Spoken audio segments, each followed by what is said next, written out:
Hi guys! Welcome back sa YouTube channel ko. So for today, meron tayong problem galing from the 2019 RE boards. And this came from ESAS, Engineering Sciences and Allied Subjects. And this came from Engineering Economy na subject mga Lodi Cakes. Pero before that, shoutout muna kay Future Engineer Jam Bueno Tagahanan. And I hope you all the best Lodi Cakes. Alam kong malayo ka na in terms of engineering, kaya wag mo susukuan Lodi Gigs na maging engineer and galingan mo palagi. So yung problem natin is the general manager of the distribution utility wishes to give each of the 50 employees a holiday bonus. Calculate the amount needed to invest monthly for a year at 12% nominal monthly so that each employee will receive a 10,000 pesos bonus. Na-check na pala ni Sir IG yung tamang sagot, pero okay lang yan. Sige guys. Kumpitin natin pakita natin paano natin makukuha yung sagot na yan. So, una nating makukompute dito is magkano po ba yung ibibigay na bonus ng manager dun sa 50 employees considering na 10,000 per employee. So, we have the total bonus guys is equal to 10K multiplied by 50. So, that is equal to 500,000 guys.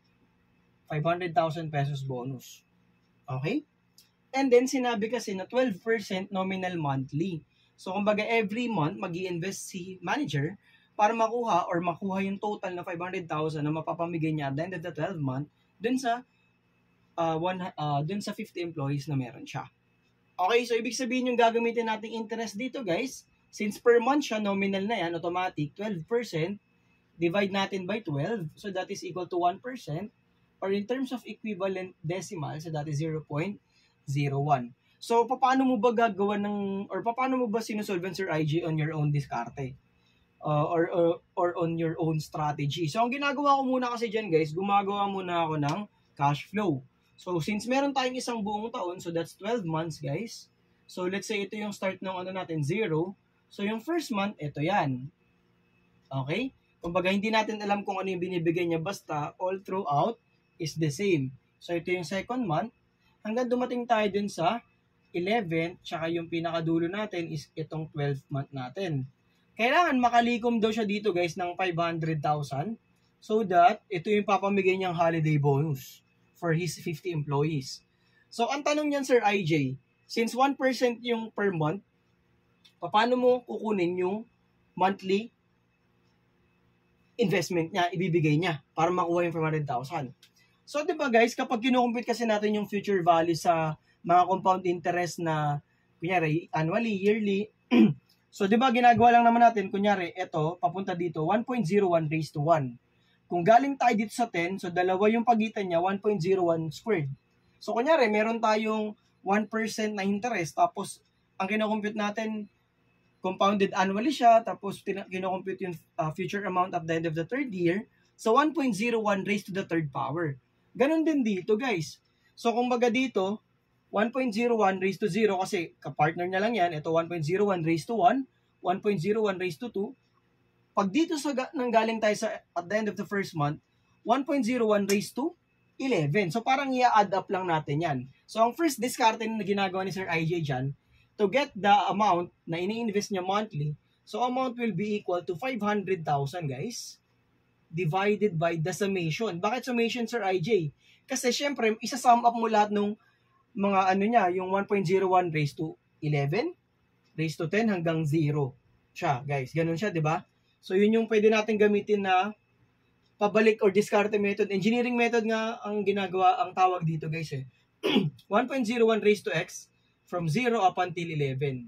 Kasi 0, 1, 2, 3 hanggang 11 siya. So, this is equal to 39,424.39. Sir IG, paano po kung hindi ko magawa yung ganyang method? Pero alam ko pa paano i-drawing siya. So siguro kung alam mo yung pinaka-basic na formula for ordinary annuity, much better. So that is the principal or the present value is equal to the equal amounts given multiplied by 1 minus 1 plus I raised to negative n all over I. Kaya lang kailangan mo munang kunin yung present value. Kasi yung 500,000 is future value. So that's 500,000 divided by, ilan to guys? Ilan yung pinaka-present value natin dito? So, syempre Sir IJ, 1.01 raised to the 12th power. Kasi ito yung pinaka-kinukuha natin. So, magiging 500K divided by 1.01 raised to the 12. So that is 443,724.61. And then substitute nyo lang siya dito guys and compute for the value of A. So we have 443,724.61 equals, so this is 0.61 guys equals A multiplied by 1 minus 1.01 raised to negative 12 all over 0.01. And then computing for the value of A using our calculators, kung ano man yung gamit nyo, kung Canon man yan, or Cars, or any other na valid for board, okay lang naman mga Lodi Geeks. Sige, sabay-sabay natin computein. I hope na parehas po siya. 0.01. And there you go, parehas po yung makukuha natin. So, if ever guys na meron kayong questions or clarifications regarding dun sa method natin, huwag kayong mahiyang mag-comment sa comment section. And I hope kahit pa paano, na-refresh ko kayo dun sa annuity na topic sa engineering economy guys. And maraming salamat sa mga patuloy na sumusuporta sa channel ko, and I hope you all the best.